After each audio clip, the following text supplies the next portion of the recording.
আমরা এখানে উপস্থিত হয়েছি নির্বাচন পরবর্তী সময়ে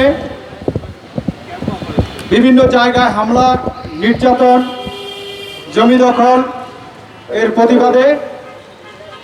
আপনারা জানেন চট্টগ্রাম, ঠাকুরগাঁ, বাগেরহাট সহ বিভিন্ন জায়গায় যে হামলা হচ্ছে, নির্যাতন হচ্ছে এবং যেভাবে তারা বিভিন্ন সময় এই হামলার সাথে জড়িত ব্যক্তিদেরকে গ্রেপ্তারের জন্য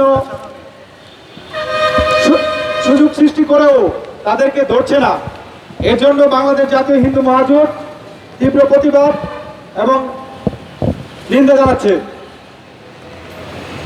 আমরা 12ই ফেব্রুয়ারির পর বাংলাদেশের হিন্দু সম্প্রদায় আশায় বুক বেঁধেছিল যে বাংলাদেশে এমন একজন এসেছেন যিনি আমাদের রামের মতো বনবাসে থেকে একটি রাষ্ট্রে উপবিষ্ট হয়েছেন।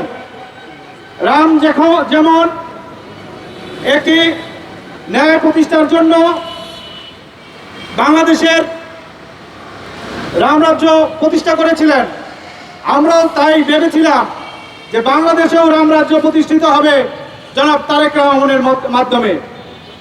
আজকে সারা বাংলাদেশে আমরা কি দেখছি, বিভিন্ন জায়গায় যখন ধর্মীয় অনুষ্ঠান হয়, রাষ্ট্রীয় প্রোগ্রাম হয়, আমরা 2001-এর পরে দেখেছি খালেদা জিয়া সরকারের সময় ত্রিপিটক পাঠ হতো, গীতা পাঠ হতো, বিভিন্ন ধর্মীয় সম্প্রদায়ের ধর্মগ্রন্থ পাঠ হতো।